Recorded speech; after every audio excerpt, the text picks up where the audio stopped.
Selamat datang di YouTube channel KHN Learning. Di video kali ini saya akan membahas tentang MySQL dan MariaDB. MySQL adalah sebuah program database server yang mampu menerima dan juga mengirimkan data dengan sangat cepat, dan MySQL juga multi-user. Nantinya perintah yang akan kita gunakan adalah perintah SQL atau Structured Query Language. Pada video ini nanti kita akan mempraktekkan perintah-perintah SQL tersebut, tapi sebelum kita praktekkan, kita akan coba mengenal tampilan command prompt seperti apa, kemudian selanjutnya menjalankan MariaDB, kemudian membuat dan menghapus user dalam basis data, dan juga membuat database dan tabel sederhana menggunakan perintah SQL, sampai dengan memberi hak akses atau privilege pada user. Nah, sebelum kita mempraktekkan ini semua, kita buka dulu untuk command prompt-nya. Ya, kalian bisa ketikkan cmd pada kolom search, cmd, kemudian kalau sudah tampil atau sudah terlihat, command prompt-nya diklik kanan, pilih Run as Administrator.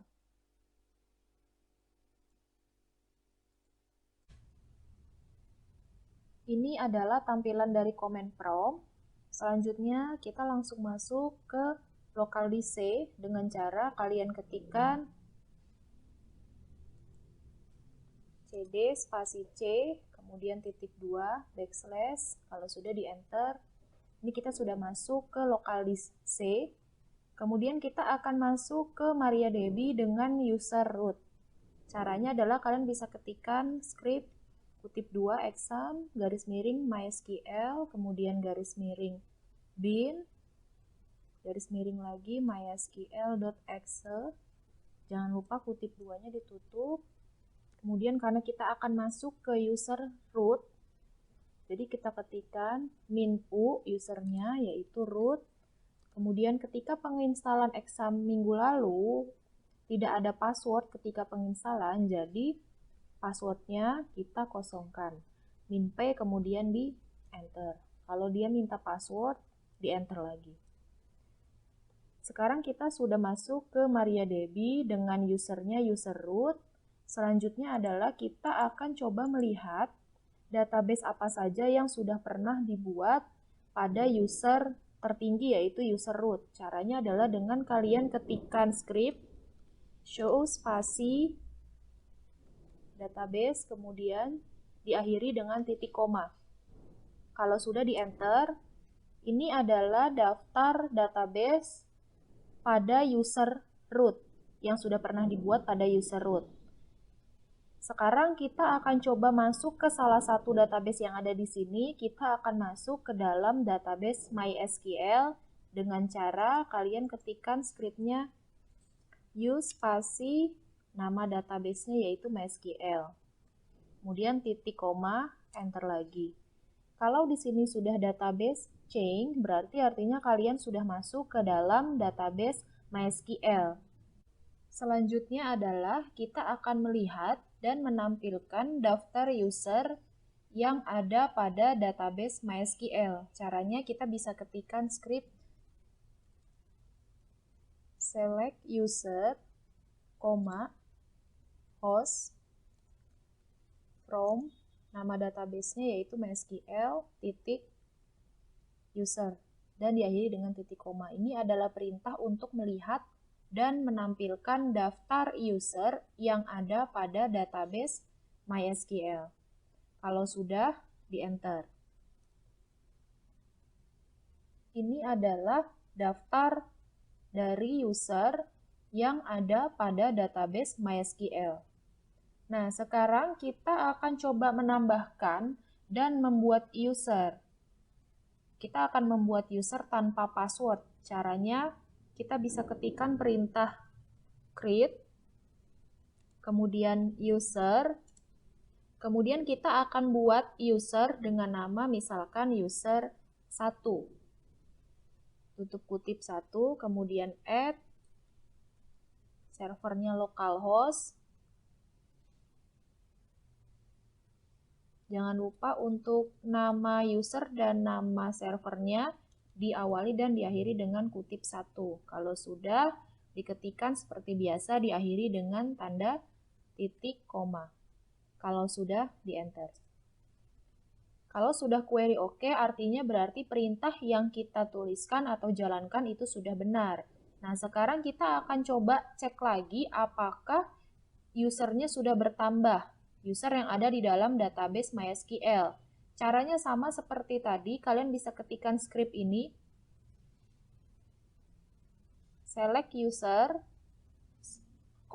kemudian host, from, nama tabelnya MySQL, user, koma. Kita akan cek kembali. Ini adalah user yang kita buat tadi di atas dengan nama user 1, dia sudah masuk. Ya, di sini user yang kita buat tanpa menggunakan password. Sekarang kita akan coba buat user lagi. Ya, kita akan coba membuat user dengan password. Caranya sama seperti pembuatan user tanpa password. Perbedaannya kita akan ada penambahan script. Langsung saja kita praktekkan. Create user, kemudian kita buat nama usernya misalkan user 2, tutup kutip, add localhost, tutup kutip, karena kita akan membuat user dengan password, jadi kita tambahkan scriptnya menggunakan identified by, kemudian passwordnya kita mau buat apa? Contohnya kita akan buat passwordnya dengan 123. Kalau sudah, jangan lupa diakhiri dengan titik koma. Sekarang kita enter. Query oke, artinya berarti pembuatan user itu sudah berhasil. Kita akan coba lihat kembali daftar user yang ada pada database MySQL. Caranya sama seperti tadi di atas, yaitu menggunakan select user. Kalau sudah di enter. Di sini kita lihat tampilannya user 1 dan user 2 yang kita buat tadi sudah masuk. Selanjutnya, kita akan coba, tadi kita sudah mempraktekkan menambahkan user, sekarang kita akan coba untuk menghapus satu user yang tadi sudah kita buat. Kita akan hapus satu user menggunakan perintah drop. Jadi untuk membuat usernya menggunakan create, untuk menghapusnya menggunakan drop. Scriptnya di drop spasi user, kemudian nama user yang mau kita hapus yang mana? User 1 atau user 2. Sebagai contoh, saya akan hapus user 1. Drop spasi user, kemudian spasi nama usernya yaitu user 1. Add localhost. Kemudian diakhiri dengan titik koma. Kita enter. Di sini sudah query oke, artinya berarti sudah terhapus. Nah, sekarang kita cek apakah benar query, apakah benar dengan adanya query oke, maka user 1 itu terhapus. Sekarang kita lihat di sini sudah tidak ada user satunya karena sudah kita hapus menggunakan perintah drop. Selanjutnya kita akan membuat database dan juga tabel sederhana, tapi sebelumnya di sini status kita masih berada di dalam database MySQL. Jadi kita keluar dulu dari database-nya dengan menggunakan perintah exit titik koma. Kemudian kita masuk lagi ke MariaDB dengan usernya user root. Caranya sama seperti di awal tadi dan kalian tidak usah bingung kenapa tampilannya hanya sedikit. Ini saya scroll saja ke bawah. Exam garis miring MySQL garis miring bin garis miring MySQL.exe. Kemudian usernya root tanpa password. Jadi setelah kita keluar atau setelah kita exit, kita masuk kembali ke user root. Kalau sudah di enter lagi. Nah, sekarang kita sudah masuk ke dalam MariaDB dengan user root. Kemudian selanjutnya kita akan membuat database dengan menggunakan perintah SQL create spasi database spasi nama databasenya apa. Misalkan kita akan membuat database, nama databasenya adalah latihan 1. Kemudian diakhiri dengan titik koma. Kita enter. Sudah query oke, artinya database-nya sudah terbuat. Nah, sekarang kita cek apakah database latihan 1 ini sudah ada. Nah, cara mengeceknya itu sama seperti tadi. Kita gunakan perintah show database. Sekarang kita lihat di daftar database yang sudah pernah dibuat. Di sini sudah masuk nih, sudah ada database latihan 1.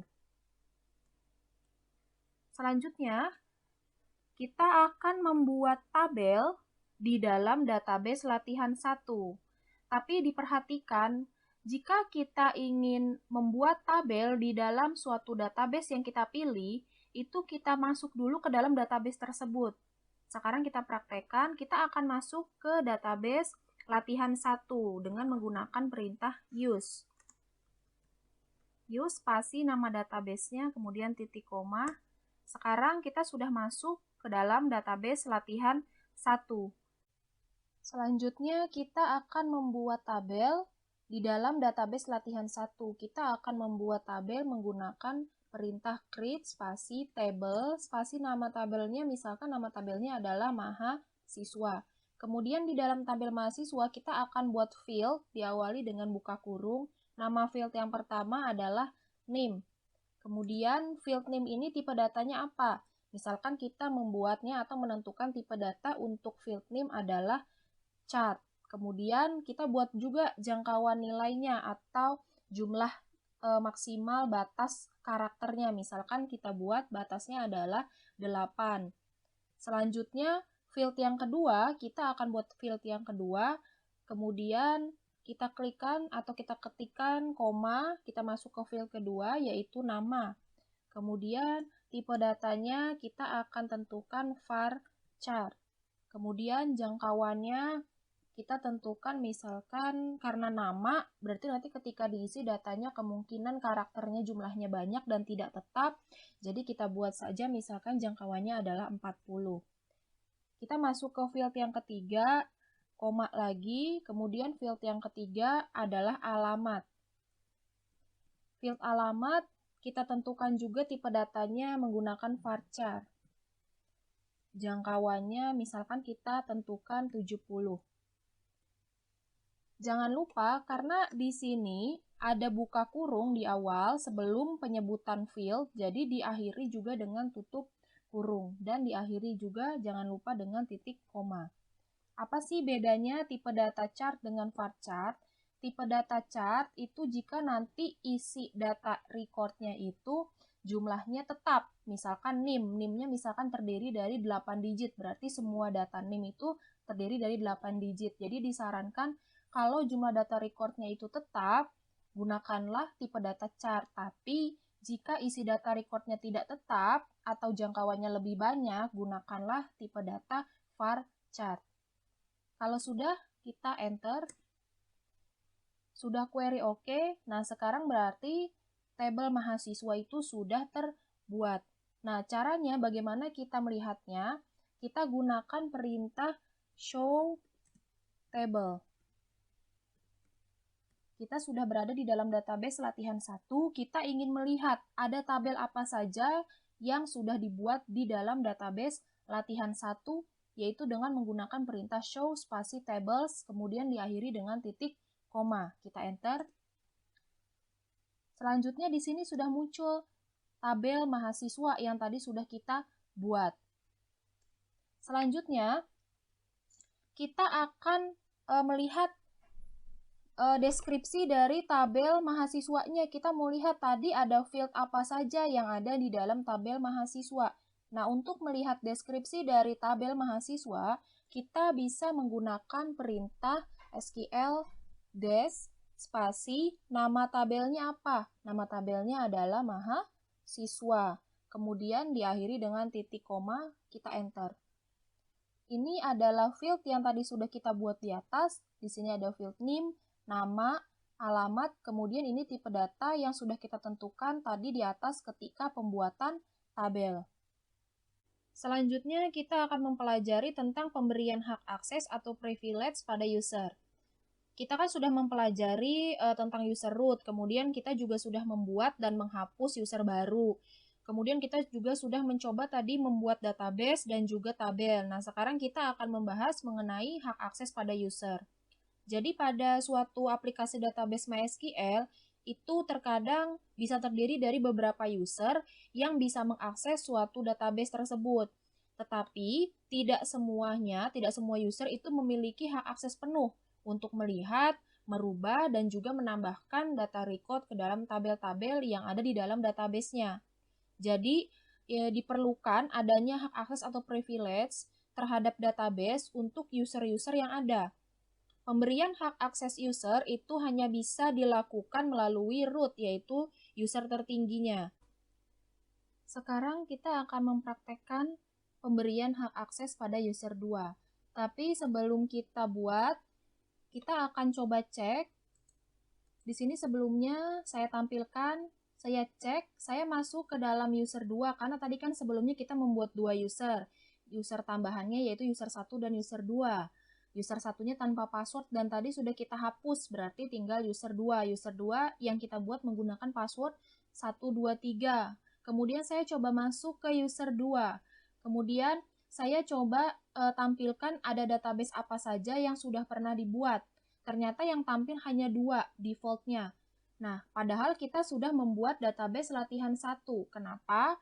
Karena user 2 ini belum memiliki hak akses penuh melihat semua database yang sudah dibuat. Nah, sekarang kita akan coba memberikan hak akses kepada user 2.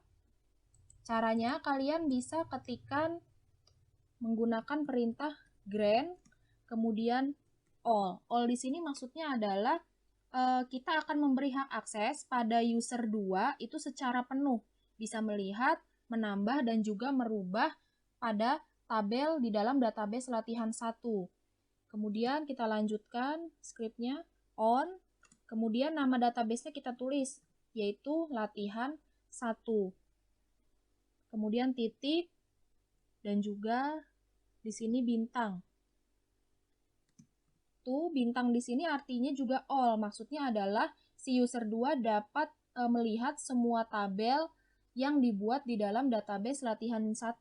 Ini kan tabelnya baru 1, tapi tabelnya jika kita menambah tabel, misalkan selain tabel mahasiswa, kita membuat tabel mata kuliah, berarti nanti semuanya 2 tabel itu bisa terlihat oleh user 2.